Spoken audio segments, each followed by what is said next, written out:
पहलगांव हमलार पर पाकिस्तान के एकेबारे যোগ্য জবাব দিয়েছে ভারত। পাকিস্তানকে নাস্তানুবুদ করে দিয়েছে ভারত। আর এবার নজরে কি বাংলাদেশ?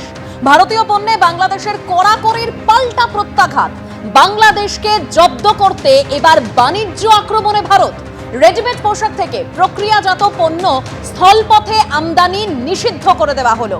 তুলো সুতো থেকে প্লাস্টিক পিভিসি জাত পণ্য আমদানিতে নিষেধাজ্ঞা। রেডিমেড পোশাক থেকে ফল প্রক্রিয়াজাত খাদ্য নরম পানীয় নিষেধাজ্ঞা। বাংলার ফুলবাড়ি চ্যাংড়াবান্ধা অসম ত্রিপুরা মিজোরাম স্থলপথে বাংলাদেশ থেকে একাধিক পণ্য আমদানিতে এবার নিষেধাজ্ঞা। বাংলাদেশ থেকে পণ্য শুধু কলকাতা মহারাষ্ট্রের বন্দর দিয়ে প্রবেশে ছাড় দেওয়া হয়েছে। গতকালই ভারতের তরফ থেকে বিজ্ঞপ্তি জারি করে বাংলাদেশ থেকে আসা বেশ কিছু পণ্যের আমদানির ক্ষেত্রে নিষেধাজ্ঞার কথা জানানো হয়েছে। আর এবার ফুলবাড়ি সীমান্তে আটকে দেওয়া হলো বহু বাংলাদেশি ট্রাক। বেশ কিছু পণ্যের ক্ষেত্রে নিষেধাজ্ঞা জারি করা হয়েছে। পোশাক থেকে শুরু করে প্রক্রিয়াজাত খাদ্য প্লাস্টিক সহ বিভিন্ন জিনিসের আমদানি বন্ধ হয়ে গিয়েছে। মাছ তেল পাথরের মতো কিছু পণ্যে অবশ্য ছাড় দেওয়া হয়েছে। সংসারে খুব ঘাটতি হবে। আমরা আসি পারাবার করে আসি, যা 1-2 হাজার টাকা পাই, এরাদের সংসার চলে। এখন যদি এরা না মাল যদি বন্ধ হয়ে যায় তাহলে তো আমরা আর আসতে পারবো না, খুব ঘাটতি হয়ে যাবে আমাদের। দেশেরও খুব ঘাটতি হয়ে যাবে, দেশের তো প্রচুর ঘাটতি হবে।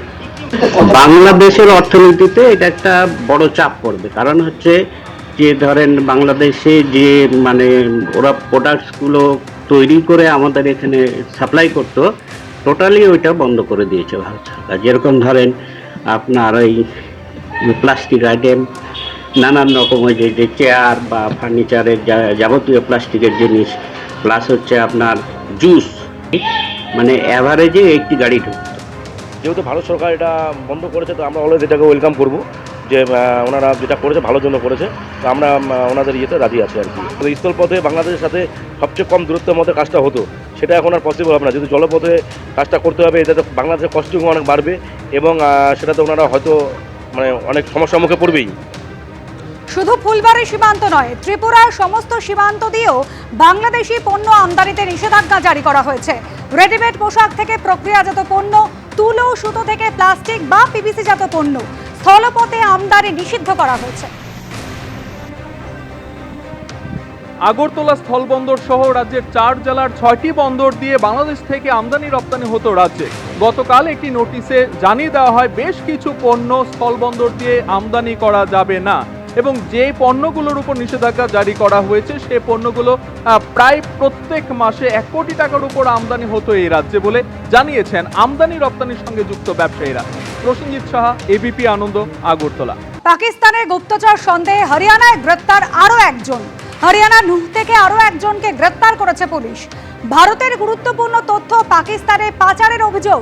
হোয়াটসঅ্যাপের মাধ্যমে পাকিস্তানে তথ্য পাচার করত ধৃত আরমান। পহলগাঁওয়ের হামলা ঘিরে সংঘাতের আবহে পাকিস্তানে তথ্য পাচার করেছিল ধৃত, এমনই দাবি পুলিশের।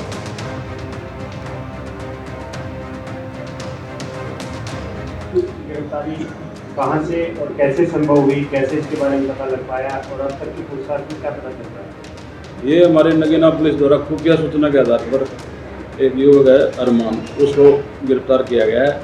उसके ऊपर ये शक था कि वो पाकिस्तान को सेना की व देश की अन्य खुफिया जानकारियाँ उपलब्ध करा रहा था। जब ये उस टाइम ये शासन वो आक्रमण का युद्ध का टाइम था, तो उस टाइम वो ये सूचनाएं दे रहा, दो देश के लिए खतरा सिद्ध हो सकती थी। इसी आधार पर उसको 16 मई को हमारी नगीना पुलिस द्वारा बरकली चौक से गिरफ्तार किया। वो भी सारी डिटेल लगी हुई है, अभी हमारे पास उसके जो प्रिलिमिनरी इंक्वायरी है और ये देश की सुरक्षा को भी है, इसलिए थोड़ा ज़्यादा इसके बारे में बोलता है।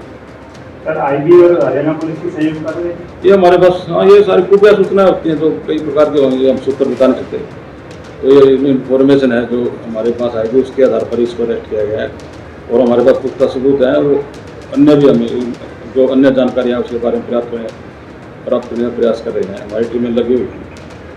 सर, कोर्ट में पेश करें तो कितने दिन के रिमांड? ये 6 दिन के रिमांड पर है और विघ्नेश के मोबाइल की या अन्य जानकारियाँ जो है ना, विदेश जाने की कितनी बार कहाँ गया, क्या किससे संपर्क है, डिटेल इन्वेस्टिगेशन जारी है।